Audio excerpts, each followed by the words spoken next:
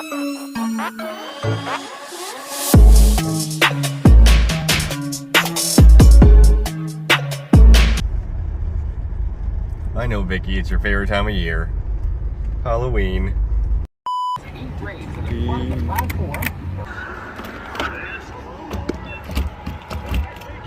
What's up, everybody, and welcome.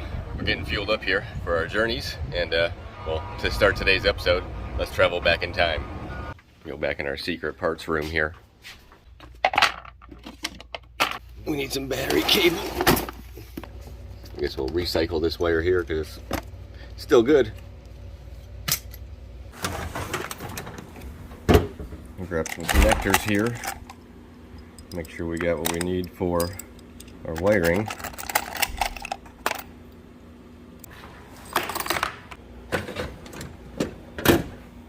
Some heat shrink.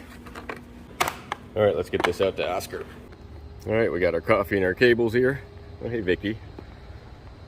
Oscar. Let's put everything in Oscar here. Probably wondering what we're doing. Well, let me explain real quick. Me and Oscar here, we're gonna head to Tampa. We got to put a battery and a couple rod holders in a Pursuit. So why don't we just cut from Oscar's background to the Pursuit background. Well, here she is, the 326 Pursuit. This is a dual console version of it. Like the title says, let me show you what the fuel system is like in a brand new boat, because it's a lot different than what it used to be. There's a lot more restriction and there's a lot more problems we have because of it. So let's jump in. All right, got to leave the cover on here, keep us out of the sun. So this boat has 2 fuel tanks in it. Underneath our cover here, we got access to our tanks. All right, so let me try to explain this the best I can here, because it gets to be complicated now with how they vent off. They don't want any fuel going in the water on accident. So here's our fuel sender. This tells us how much fuel is in the tank itself.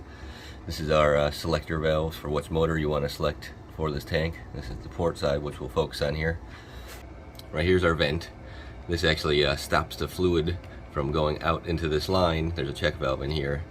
So once it gets to a certain point, it will stop fluid coming through here, and that's when your tank's completely full. It'll stop the pump for you. So we have a vent return here. You also have one right here. So we have to go up line here to show you the other components. We go under our seat here. This thing's removable. Pull our little storage locker out of the way here. Here's where a lot of our components are. We got our ground isolator here, a little refrigerator for our cooler right here. It's our battery charger. So right there, you see on the wall, that is a fuel air separator. What happens is the vent goes from the tank to this first, and then it separates the fuel and air, if there is any, and allows fuel to go back into the tank, and then it comes out. So if fuel escapes this, and it gets past this, then it has to go into these right here, which are charcoal filters. And that's supposed to catch any extra fuel if it ends up going past this. Then it comes out of here, and it fills this up. Then these are also check valves, so if fluid comes up here, there's a check valve, and it'll stop it from coming out the side of the boat. So every single one of these components causes a restriction. I've seen these go bad a few times. I've never had to replace a charcoal filter before. I've never had to worry about these ever going bad either. It's usually just the tank side. These are the tank, are usually the restriction points. Alright, so if you got any more questions about the fuel system, just shoot me a comment below here, and I'll try to answer the best I can. But let's move on. We are going to add a battery to the house side, because he wants to be able to use the boat longer without having to run the engines. This boat doesn't have a generator or air conditioner. It's kind of the plain Jane of them, which I appreciate. Alright, so let's go down into the middle of our boat here. It's right in the middle of the floor. There's more access to our components here. So you look, this is actually our house battery right here. We got our starting batteries here. But there's another tray right here. It's kind of more like a step, so you can get to your components down here. Usually if you have an air conditioner, there's a valve right there with the air conditioner pump on the wall, but it doesn't have any of that stuff. I like how Pursuit does it. They label everything so you know what your freshwater stuff goes to. That's a little windshield washer solenoid right there.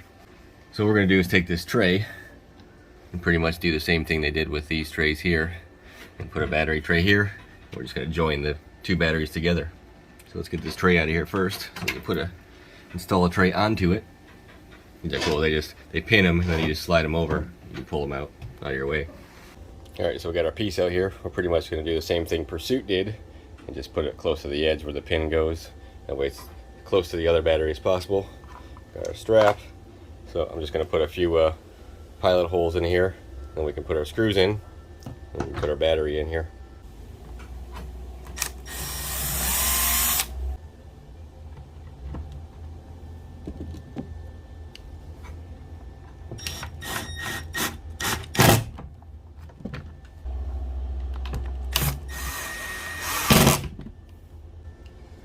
Alright, there she is. Let's put her back in her home.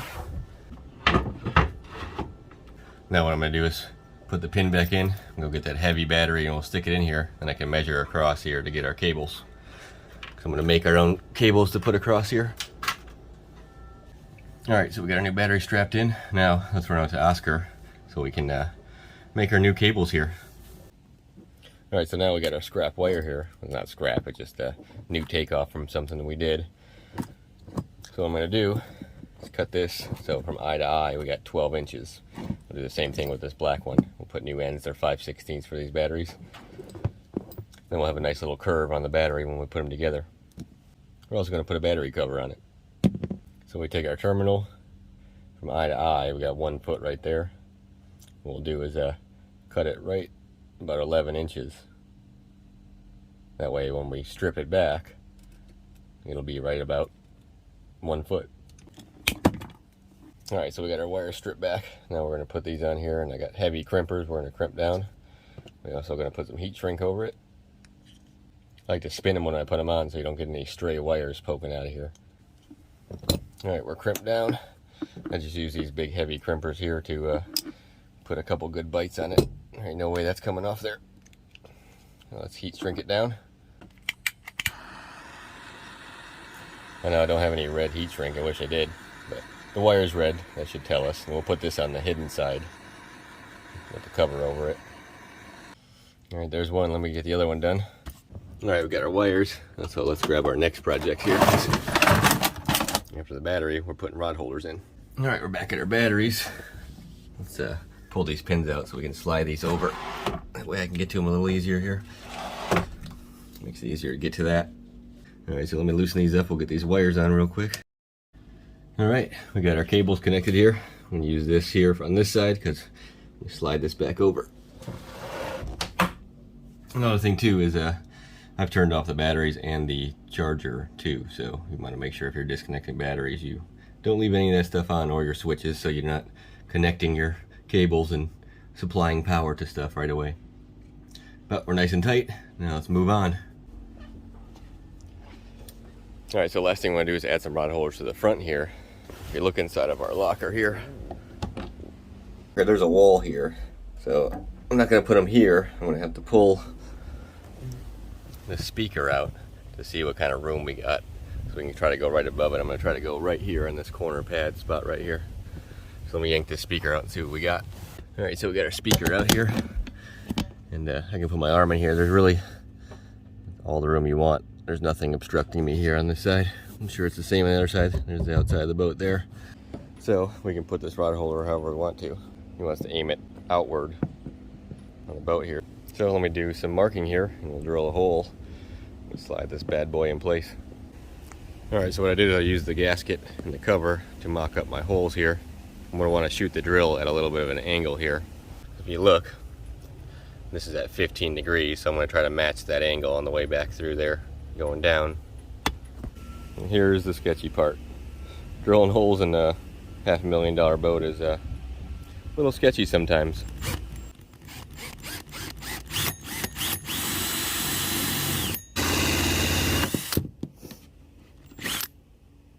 Hey, alright. Lucky it's not super thick so that it won't really try to mess with us at that angle. A handy little vacuum too. Gotta love this. My favorite little tool. Try to keep the dust off everything. Alright, now let's make sure she fits.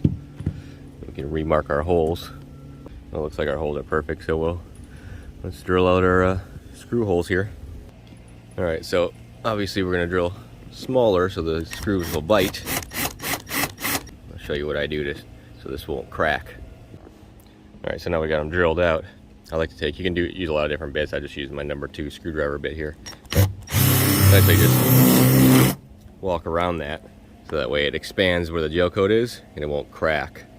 It won't actually crack any of the gel coat around it when we drive a screw into it.